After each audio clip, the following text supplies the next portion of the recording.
The last few weeks have featured revelation after revelation of how our tax dollars have been spent propping up radical left-wing causes across the world. Yet what struck me about the abuse of foreign aid has been the connections with leftist activists here at home.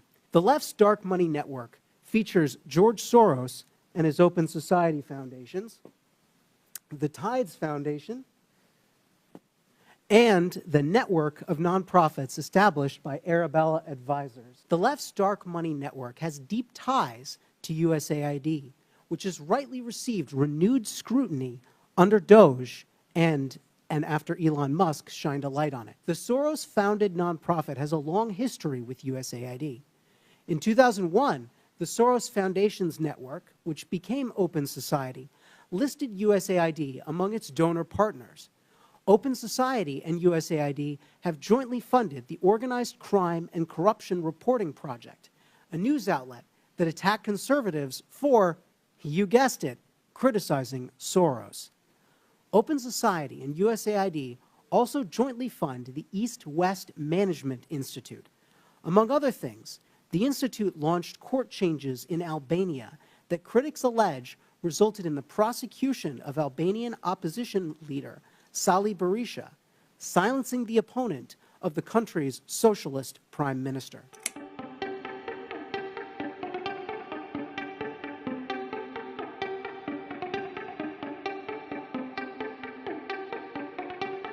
I now recognize Tyler O'Neill for his opening statement. Chairwoman Greene, members of the subcommittee, the last few weeks have featured revelation after revelation of how our tax dollars have been spent propping up radical left-wing causes across the world. Yet what struck me about the abuse of foreign aid has been the connections with leftist activists here at home. As a senior editor at the Daily Signal, I researched the left's dark money network, which propped up the influence campaign I expose in my book, The Woketopus. I found that leftist elites prop up NGOs that staffed and advised the Biden administration, pushing unpopular policies on the American people through the bureaucracy.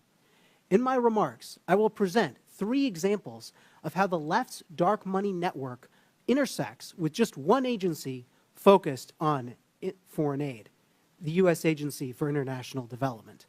The views I will express in this testimony are my own. The left's dark money network features George Soros and his Open Society foundations, the Tides Foundation, and the network of nonprofits established by Arabella Advisors. Right here.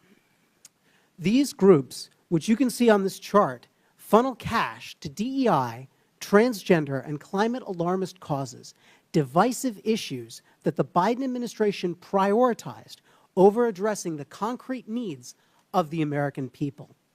The left's dark money network has deep ties to USAID, which has rightly received renewed scrutiny under Doge and after Elon Musk shined a light on it.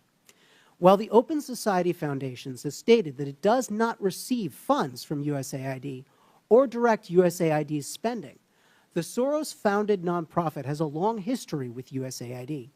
In 2001, the Soros Foundation's network, which became Open Society, listed USAID among its donor partners. Open Society and USAID have jointly funded the Organized Crime and Corruption Reporting Project, a news outlet that attacked conservatives for, you guessed it, criticizing Soros. Open Society and USAID also jointly fund the East-West Management Institute. Among other things, the institute launched court changes in Albania that critics allege resulted in the prosecution of Albanian opposition leader Sali Berisha, silencing the opponent of the country's socialist prime minister. Open Society has hired at least 5 former USAID staff, including at least 1 high-level official who worked at USAID providing services amid political transitions in foreign countries. Former USAID Administrator Samantha Power met at least twice with Open Society leaders. USAID has directly funded a different organization in the left's dark money network, the Tides Center. The agency has awarded more than $27 million in grants to the center. You'll find the Tides Foundation right here. The Tides Center has funded many of the leftist groups that influence the Biden administration, and it also operates its own in-house nonprofit called Palestine Legal, which represents anti-Israel rioters in court and gives them legal advice. Former USAID staff have also gone on to work for Arabella Advisors, which is a for-profit company that set up pass-through nonprofits. These groups allow donors to support specific projects without being associated with these projects. One of the nonprofits, New Venture Fund, set up a secretive group called Governing for Impact.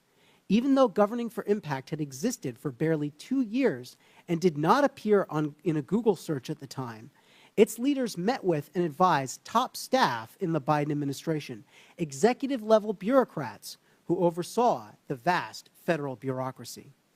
Leaders at the Rockefeller Foundation, another funder in the left's dark money network, previously held roles at USAID, including the former administrator, who now serves as the foundation's president. Other USAID staff have gone on to work at the nonprofits that staffed and advised the Biden administration, including the Center for American Progress, the Human Rights Campaign, and the American Civil Liberties Union. Personnel is policy, and these connections between the left's influence campaign on the Biden administration and USAID reveal how woke elites have captured the enterprise of foreign aid. Thank you. Thank you. I now recognize myself for 5 minutes of questions.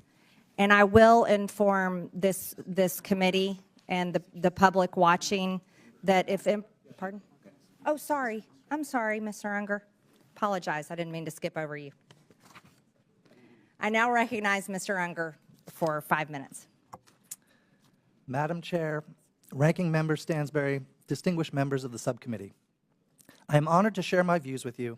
They are my own and not those of my current or former employers. I have served at USAID and the State Department in multiple roles and in non-governmental positions focused on U.S. foreign aid reform and global development. My government service took place during the administrations of Presidents George W. Bush, Barack Obama, and Donald Trump. Every U.S. administration since World War II has wanted to shape foreign aid in line with its goals. But strangling the system into extinction is akin to unilaterally disarming at a time of mounting geopolitical competition for partnerships globally. Throwing away our toolbox does not make us safer or well-positioned to influence the world. Our set of foreign aid tools reflects enlightened self-interest. With it, the U.S. countered communism and enhanced the education, farming productivity, and health of people around the world, while also saving lives. Our international AIDS and malaria programs have collectively saved more than 35 million lives over the past couple decades. U.S. assistance has also built partnerships and economic growth, so much so that 11 of America's 15 biggest trading partners were former recipients of U.S. foreign assistance.